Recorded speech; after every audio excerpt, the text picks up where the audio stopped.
అందరికీ నమస్కారం. తెలుగు కథల సంపుటికి స్వాగతం. నేను చెప్పే కథలు కనుక మీకు నచ్చినట్లయితే తప్పకుండా లైక్ చేసి, షేర్ చేసి, సబ్స్క్రైబ్ చేసుకోండి. చందమామ కథల్లో తపఃఫలం. ఇది 25 నాటి చందమామ కథ. పూర్వకాలమందు రాజ్యవర్ధనుడు అనే మహారాజు ఉండేవాడు. ప్రజలకు అతనంటే ప్రాణంగా ఉండేది. రాజు కూడా వారిని కన్నబిడ్డల్లా పాలిస్తూ వచ్చాడు. ఒకనాడు భర్తకు తలంటు పోస్తూ రాణి కంటతడి పెట్టింది. అది చూచి రాజు ఆమెను కారణం అడిగాడు. అందుకు రాణి, కారణం ఏమిటని చెప్పను. మీ తల వెంట్రుకలు నెరిసిపోతున్నాయి, ముసలితనం పైబడింది అనే దుఃఖం వచ్చింది అన్నది కళ్ళనీళ్లు తుడుచుకుంటూ. ఇది విని రాజు, ఇందుకోసమేనా నీ విచారం? ముసలితనం అందరికీ వస్తుంది, దానితో పాటు మరణం కూడా వెంటాడుతూ ఉంటుంది. ఇది సహజమే కదా. ఇవాళ కాకపోతే రేపైనా చావవలసిన వాళ్లమే కదా. అందుకోసం విచారించటం అనవసరం అంటూ సముదాయించాడు. కానీ రాణికి విచారం తగ్గలేదు. తన భర్తకు ఆయుర్వృద్ధి కలిగించవలసిందంటూ ఆమె 3 దేవతలను ప్రార్థించసాగింది. భార్య విచారాన్ని చూసి రాజ్యవర్ధనుడు కూడా కుంగిపోసాగాడు.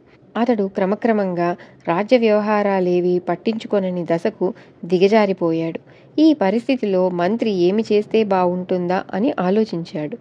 వృద్ధాప్యంతో పాటు మానసిక ఆరోగ్యాన్ని కూడా కోల్పోతున్న రాజు పక్కకు తప్పుకోవటమే రాజ్యానికి క్షేమం అనుకున్నాడు. రాజ్యభారాన్ని మోసేందుకు రాజ్యవర్ధనుడి పెద్ద కుమారుడు ఉండనే ఉన్నాడు. మంత్రి రాజుతో ఉన్న పరిస్థితి దాపరికం లేకుండా మనవి చేసుకున్నాడు. సరే, రాజ్యవర్ధనుడు పెద్ద కొడుకును రాజుగా చేసి తాను తపస్సు చేసుకునేందుకు అడవులకు వెళ్ళిపోదామనుకున్నాడు. మరునాడే రాజు పురోహితుణ్ణి పిలిపించి అందుకు తగిన ముహూర్తం పెట్టమన్నాడు. కానీ ప్రజలు ఊరుకోలేదు. వాళ్ళు రాజుతో, ప్రభు, ఇన్నాళ్ళు మమ్మల్ని కన్నబిడ్డల్లాగా చూస్తూ వచ్చారు. ఈనాడు మమ్మల్ని వదిలిపెట్టి పోతున్నారంటే మాకు విచారం కలుగుతోంది. మీరు ఇక్కడే ఉండిపోండి. మా మాట కాదు అంటే మేము కూడా మీతో పాటు వస్తున్నాం అన్నారు ఏకకంఠంగా. అందుకు రాజు, మానవుడికి పుట్టుకతోనే చావు ఉన్నది. ఎవరైనా చావక మానరు. నేను అడవులలోకి వెళ్ళకపోయినా నన్ను మరణం వెంటాడుతూనే ఉంటుంది. కనుక ఈ ముసలితనంలోనైనా తపస్సు చేసుకుంటూ కాలం గడుపుతాను. మీరేమీ భయపడకండి. మీకు మరో రాజుని నియమించే వెళుతున్నాను కదా అన్నాడు. అయినా ప్రజలు ఊరుకోలేదు. వాళ్లలో ముఖ్యులు పుణ్యక్షేత్రాలకు వెళ్ళి తమ రాజుకు ఆయువృద్ధి కావాలని తపస్సు చేయసాగారు. అలా వాళ్ళు నెలల తరబడి తమ రాజు కోసం తపస్సు చేశారు. అప్పుడు వాళ్లకు ఒక గంధర్వుడు కనబడి, మీరంతా ఆ ప్రత్యక్ష దైవం సూర్యభగవాను గురించి కామరూప పర్వతం మీద తపస్సు చేయండి, ఆయనే మీ కోరిక తీరుస్తాడు అని చెప్పి అదృశ్యమయ్యాడు. అందుకు వాళ్ళు సంతోషించి కామరూప పర్వతం మీదకు వెళ్ళి ఘోరంగా తపస్సు చేయసాగారు.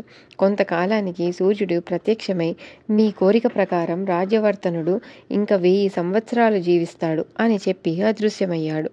తపస్సు ఫలించింది కదా అని వాళ్ళు సంతోషించారు. మహారాజుతో ఈ సంగతి చెప్పారు. కానీ రాజుకు సంతోషం కలగలేదు.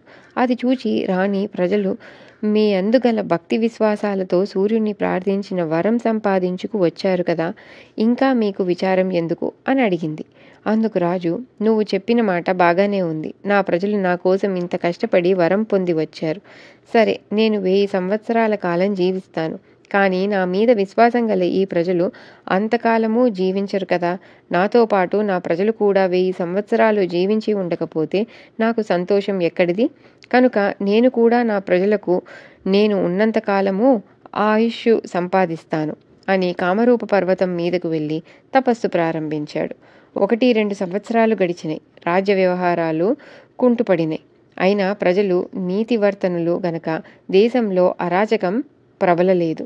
తమ రాజు చేస్తున్న తపస్సు ఎప్పటికీ ఫలిస్తుందో కదా అని ప్రజలు ఆతురత చెందసాగారు.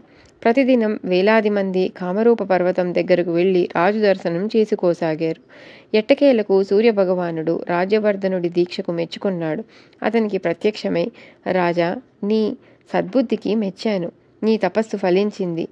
ఇక నగరానికి వెళ్ళు. నీ కోరిక ప్రకారమే నీవు జీవించినంత కాలము నీ ప్రజలు కూడా జీవిస్తారు అని వరమిచ్చి అదృశ్యమయ్యాడు. సూర్యభగవానుడి అనుగ్రహం వల్ల రాజ్యవర్ధనుడు, అతని ప్రజలు 1000 సంవత్సరాలు జీవించి సర్వ సౌఖ్యాలు అనుభవించారు. ఇది కథ. తిరిగి ఇంకో చందమామ కథతో మళ్ళీ కలుద్దాం. అంతవరకు సెలవు.